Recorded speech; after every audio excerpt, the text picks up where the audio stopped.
Hello friends, welcome back to another video. So in this video we are going to take a look at how to set up Visual Studio Code on a server and access it remotely from wherever you are. So we will be following a DigitalOcean guide on how to install Code Server. So I will link this down in the description. So we are just going to install the Visual Studio Server on our server, and after that we are not going to link it with our domain. But if you want to link it with your domain and make a subdomain that will be accessing this service, so you can do that by following the rest of the article.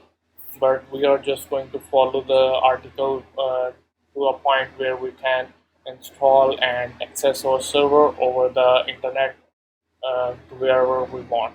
So let's get started. So the first thing that you will need is you will need a VPS. So I'm going to be using a server that I have on DigitalOcean.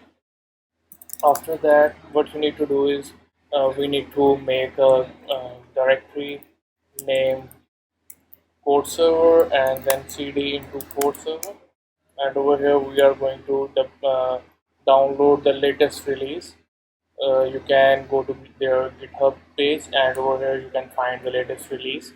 So the latest release till the this date is 3.4.1.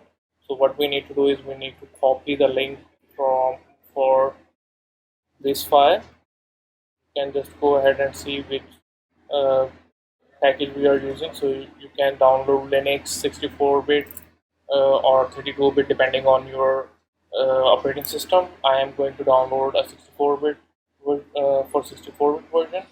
So just right click and copy link. After that, go back to your server and just wget and paste the URL over here and hit enter. And now it is going to start the download process, and it is going to take a bit of time depending on the internet connection. So I will be back once the download process has been completed.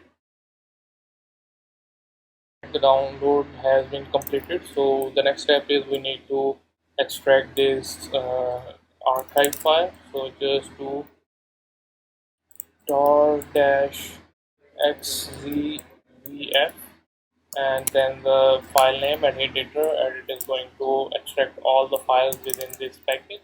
And then we need to recursively copy whatever is in this folder to /user lib and then code dash server and hit enter.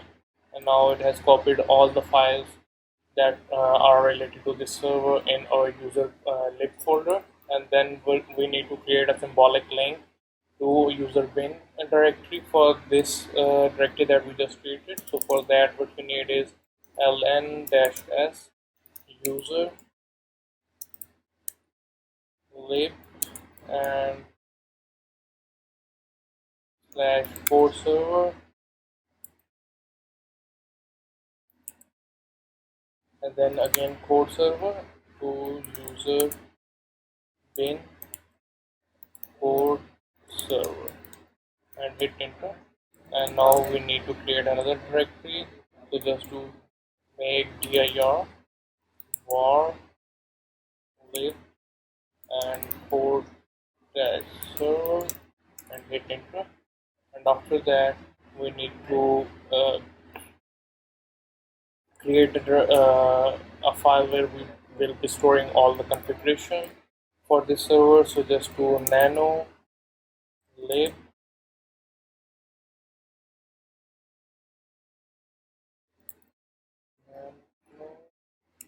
dash user lib system, or just lib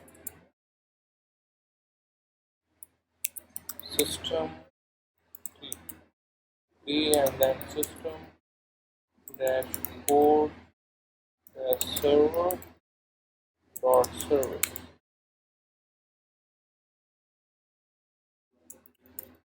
and hit enter.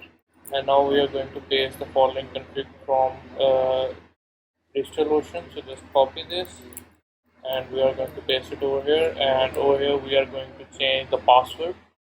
So just do set up any password that you want. So for this demonstration I am going to use the password test password, and we are going to bind it to 0.0.0 so that it is publicly accessible to everyone who has the IP address of our server. And now we are going to save the file and hit enter. And after that, what we need to do is we need to just simply start the service. So now the service has started, so we need to see if it is actually running or not. So it is telling us that the server is running at port 8080, so you can just go ahead and in your browser view that uh, view the Google port. So what you need to do is Control C, and you need to get the IP address of your server. So in my case, this is the IP address for my server, and what I am going to do is go to new tab, paste it over here, and the port it is running on is 8080, and hit enter. And just wait a few seconds and it will give you a prompt to enter the password. Put over here. So in our case it was your password, and hit enter. What was the password that I set? So let's see. So it is test password. So I am just going to copy it and paste it over here and log in. And as you can see that the login process has completed, and now we can access the Visual Studio on our server. So just give it a second to load, and over here you can see that everything is working. We can now install plugins that we need or create files that we want over here. And if you want to uh, open up terminal or anything else, that you can do that over here. So that's it for this video. If you have any questions, do comment down below, uh, and do subscribe to our channel and press the bell icon to stay up to date with our latest videos. So thanks for watching.